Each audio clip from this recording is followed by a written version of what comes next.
નમસ્કાર વિદ્યાર્થી મિત્રો, આપણે શ્રાવણ માસ અને સોમનાથ વિશેની વિશેષ માહિતી મેળવવાનો પ્રયત્ન કરીએ। શિવના 12 ભારતમાં જ્યોતિર્લિંગ આવેલા છે। શિવ પુરાણમાં બધા જ જ્યોતિર્લિંગનો ઉલ્લેખ છે। આ 12 જ્યોતિર્લિંગના દર્શન કરવાથી બધા જ તીર્થોનું ફળ આપણને પ્રાપ્ત થાય છે। પદ્મ પુરાણના પાતાળખંડના 8મા અધ્યાયમાં જ્યોતિર્લિંગ વિશે કહેવામાં આવ્યું છે કે જે મનુષ્ય આ દ્વાદશ જ્યોતિર્લિંગના દર્શન કરે છે તેની બધી જ મનોકામનાઓ પૂર્ણ થઈ જાય છે। સ્વર્ગ અને વૈભવ જેમની કૃપાથી પ્રાપ્ત થાય છે। શિવના ત્રિશૂળની એક ટોચ પર આખા કાશી વિશ્વનાથની નગરીનો ભાર છે। પુરાણોમાં તો એવું પણ વર્ણન છે કે ગમે તેવો પ્રલય આવે છતાં પણ કાશીનો કોઈ પણ પ્રકારનું નુકસાન થતું નથી। ભારતમાં શિવને લગતા ઘણા બધા ઉત્સવો ઉજવવામાં આવે છે, જેમાં શ્રાવણ માસ પણ તેનું વિશેષ મહત્વ છે। આખા શ્રાવણ માસ દરમિયાન 4 સોમવાર, 1 પ્રદોષ તેમજ 1 શિવરાત્રિ, આ બધા યોગ એક સાથે શ્રાવણ મહિનામાં ભેગા થાય છે, તેથી તે વધારે ફળ આપનાર છે। આ મહિનામાં દરેક સોમવારે શિવમૂઠ ચડાવવામાં આવે છે, જેમ કે પહેલા સોમવારે કાચા ચોખાની 1 મુઠ્ઠી, બીજા સોમવારે સફેદ તલ 1 મુઠ્ઠી, ત્રીજા સોમવારે આખા મગ અને ચોથા સોમવારે જવ 1 મુઠ્ઠી ચડાવવામાં આવે તો તેનું વિશેષ મહત્વ છે। મહિલાઓ શ્રાવણ માસમાં વિશેષ પૂજા અર્ચના તેમજ વ્રત પોતાના પતિની લાંબી ઉંમર માટે કરે છે અને તેમાંય વળી બધા જ વ્રતોમાંથી 16 સોમવારનું વ્રત ખૂબ જ શ્રેષ્ઠ છે। આ વ્રતને વૈશાખ, શ્રાવણ, કારતક અને માગસર મહિનાના કોઈ પણ સોમવારથી ચાલુ કરી શકાય છે। આ વ્રતની સમાપ્તિની 17મા સોમવારે સોળ સંપત્તિને ભોજન કરાવીને અન્યથા બીજું કોઈ પણ દાન આપીને થાય છે। શ્રાવણ માસનું મહત્વ શિવ ભક્તોમાં સૌથી વધારે હોય છે। દેવપોઢી એકાદશી પછીથી શરૂ થતા ચાતુર્માસનો આ પ્રથમ મહિનો હોય છે।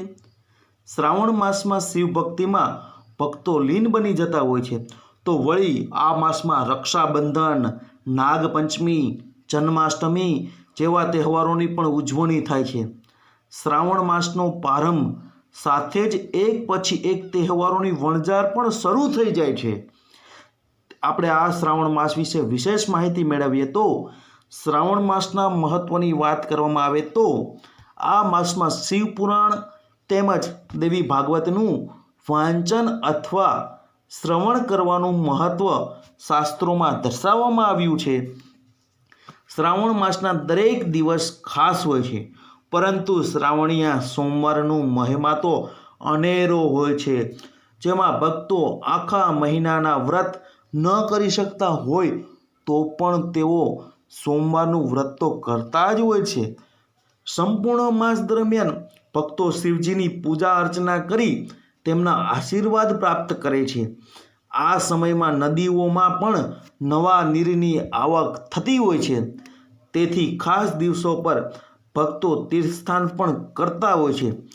ભારતના પ્રમુખ તીર્થસ્થાન જેવા કે હરિદ્વાર, ઋષિકેશ, ગંગોત્રી, કાશી, ગંગાસાગર ખાતે તો આ દિવસોમાં કાવડ યાત્રા પણ નીકળે છે, જેમાં ભક્તો કાવડમાં નદીનું પવિત્ર જળ ભરી શિવજીનો રુદ્રાભિષેક કરે છે।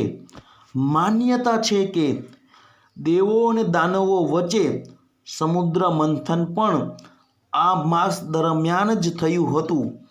શ્રાવણ માસના સોમવારની વાત કરવામાં આવે તો આ વાર શિવજીનો પ્રિય હોવાથી ખાસ ગણાય છે, તેથી જ તો સોમવારનું વ્રત જે ભક્ત સાચી શ્રદ્ધાથી કરે છે તેને વર્ષભરની પૂજાનું ફળ પ્રાપ્ત થાય છે।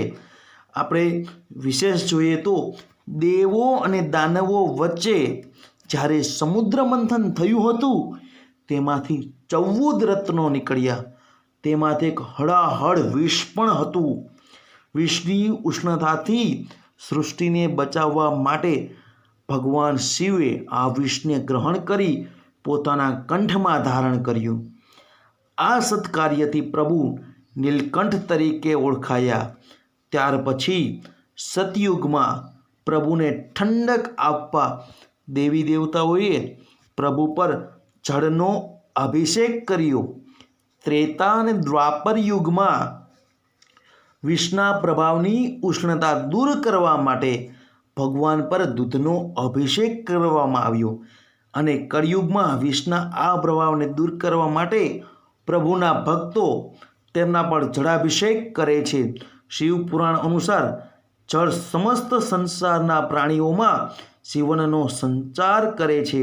આ જળ સ્વયં એ પરમાત્મા શિવનું જ સ્વરૂપ છે. વિદ્યાર્થી મિત્રો, આપણે સમગ્ર શ્રાવણ માસ અને તેના મહિમા વિશે માહિતી મેળવી.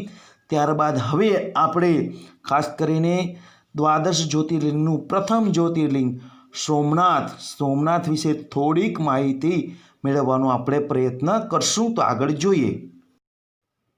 મિત્રો, આપણે સોમનાથ દાદા વિશે વધારે માહિતી મેળવીએ. સોમનાથ ગુજરાત રાજ્યમાં સૌરાષ્ટ્રના સાગર કાંઠે આવેલું ભવ્ય મંદિર છે. ભગવાન શિવના 12 પવિત્ર જ્યોતિર્લિંગમાંનું પ્રથમ જ્યોતિર્લિંગ અહીં સોમનાથમાં આવેલું છે. સોમનાથનો ઉલ્લેખ તો ઋગ્વેદમાં પણ થયેલો છે. મંદિરની ખ્યાતિથી લલચાઈને લૂંટ તથા ધર્માંતરણ કરવાના ઈરાદે આવેલા અનેક વિનાશકારી વિદેશી આક્રમણો સામે સોમનાથનું આ મંદિર અડીખમ રહ્યું છે. મંદિરનો જ્યારે વિનાશ કરવાનો પ્રયત્ન થયો છે ત્યારે તેને ફરી બાંધવામાં આવ્યું છે. અને દંતકથા અનુસાર સોમ એટલે ચંદ્ર ભગવાને સોનાનું, રાવણે ચાંદીનું અને શ્રી કૃષ્ણએ લાકડાનું મંદિર બાંધ્યું હતું. ચંદ્રદેવને 27 પત્નીઓ હતી, જેને આપણે 27 નક્ષત્રોના નામથી પણ ઓળખીએ છીએ. તે બધી દક્ષ પ્રજાપતિની પુત્રીઓ હતી. તેમાંથી રોહિણી નામવાળી પત્ની સાથે ચંદ્ર સદાય પ્રેમમગ્ન રહેતા. બાકીની 26 પત્નીઓ કે જે સગી બહેનો હતી તે પતિ વિયોગે ઉદાસ રહેવા લાગી. એક દિવસ પિતા દક્ષ દીકરીઓનું દુઃખ જાણીને દુભાયા અને જમાઈ ચંદ્રને આજ્ઞા કરી કે દરેક પત્ની સાથે સરખો પ્રેમભાવ રાખો. પણ ચંદ્રએ વડીલની આજ્ઞા અવગણી. આથી દક્ષરાજે ક્રોધે ભરીને તેમને ચંદ્ર તારા ક્ષય થાવ એવો શ્રાપ આપ્યો. આથી કરીને દિન પ્રતિદિન ચંદ્રની પ્રભા તેજ તેનો પ્રભાવ ઘટવા લાગ્યો અને ચંદ્ર આખરે નિસ્તેજ થઈ ગયા. આથી પ્રજાપતિ બ્રહ્માની સલાહથી સૌથી પ્રિય પત્ની રોહિણી સાથે ચંદ્રએ આ સ્થળે પ્રભા પાછી મેળવવાની આશા સાથે પ્રભુ શિવનું ધ્યાન કર્યું ને તપસ્યા કરી. તેણે આ ક્ષેત્રમાં શિવજીની મહામૃત્યુંજય મંત્રથી પૂજા કરી હતી. તપથી પ્રસન્ન થયેલા શિવશંકરના અનુગ્રહથી ચંદ્રનો શ્રાપમાંથી આંશિક છુટકારો થયો. ત્યારથી શિવજીની કૃપાથી 15 દિવસ સુધીથી વધતો એટલે કે શુદ્ધ, જેને આપણે કૃષ્ણ પક્ષ તરીકે પણ ઓળખીએ છીએ, અને પછી 15 દિવસ ઘટતો એટલે કે વધ અથવા તો તેને શુક્લ પક્ષ તરીકે પણ ઓળખીએ તેમ ચંદ્ર થાય પાડ્યું. ભારત દેશ સ્વતંત્ર થયો તે પહેલાં મંદિરનો છેલ્લો જીર્ણોદ્ધાર 1787માં મહારાણી અહલ્યાબાઈએ કરાવ્યો હતો. અને સ્વતંત્ર ભારતની વાત કરવામાં આવે તો ભારતના લોખંડી પુરુષ તથા પહેલા નાયબ વડાપ્રધાન સરદાર વલ્લભભાઈ પટેલે નવેમ્બર 13, 1947ના રોજ મંદિરનું પુનઃનિર્માણ કરવાની પ્રતિજ્ઞા કરી અને આજના સોમનાથ મંદિરનું તેની મૂળ જગ્યા પર 7મી વખત નિર્માણ થયું. 11 મે 1951ના દિવસે કે જ્યારે મંદિરની પ્રાણ પ્રતિષ્ઠા થઈ ત્યારે તત્કાલીન ભારતના પ્રથમ રાષ્ટ્રપતિ ડૉક્ટર રાજેન્દ્ર પ્રસાદે જ્યોતિર્લિંગની પ્રાણ પ્રતિષ્ઠા કરવાની વિધિ કરી અને ત્યારે કહ્યું કે સોમનાથનું આ મંદિર વિનાશ પર નિર્માણનું વિજયનું પ્રતીક છે. 101 તોપોનું મહાદેવજીને સન્માન અપાયું હતું. નૌકાદળોએ સાગરમાંથી તોપો ફોડી સેંકડો બ્રાહ્મણોએ વેદઘોષ કરીને પ્રતિષ્ઠા કરી શ્રી સોમનાથ ટ્રસ્ટ હેઠળ મંદિરનું નિર્માણ થયું છે અને આ ટ્રસ્ટ હવે મંદિરની દેખરેખ કરે છે. સરદાર પટેલ આ ટ્રસ્ટના પ્રથમ ચેરમેન હતા અને ભૂતપૂર્વ મુખ્યમંત્રી કેશુભાઈ પટેલ આ પદે પણ રહ્યા હતા. ચાલુક્ય શૈલીથી બાંધાયેલું આજનું કૈલાસ મામેરુ પ્રસાદ મંદિર ગુજરાતના સોમપુરા કારીગરોની કલાનું અદ્ભુત પ્રદર્શન કરે છે. મૂળ સોમનાથ મંદિર ત્રિકુટલ પ્રકારનું હતું. છેલ્લા 800 વર્ષમાં આ પ્રકારનું નિર્માણ થયું નથી. સાગર કિનારે આવેલા સંસ્કૃતમાં લખાયેલા શિલાલેખ પ્રમાણે મંદિર તથા પૃથ્વીના દક્ષિણ ધ્રુવની વચ્ચે ફક્ત સમુદ્ર જ આવેલો છે, કોઈ જમીન આવેલી નથી. વિદ્યાર્થી મિત્રો, આજે આપણે ઇન્ટરનેટ અને મોબાઈલના માધ્યમથી સમગ્ર સોમનાથ મહાદેવનો ઇતિહાસ જાણવાનો પ્રયત્ન કર્યો અને ખાસ કરીને તમને પણ આમાં સાંભળવામાં અને માણવામાં રુચિ આવી હશે.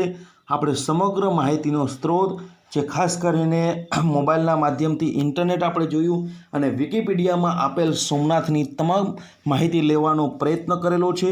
કાંઈ પણ જો ભૂલ દોષ હોય તો તમારો નાનો ભાઈ ગણી મને ક્ષમા કરજો. તેમજ આવનારા તમામ વિડીયો આપણે આવા જ પ્રકારના અને ખાસ કરીને ગુરુ જ્ઞાનને ધ્યાનમાં રાખી અલગ અલગ વિડીયોઝ બનાવવાનો આપણે પ્રયત્ન કરશું. તો તમારા સૂચનો આવકાર્ય છે.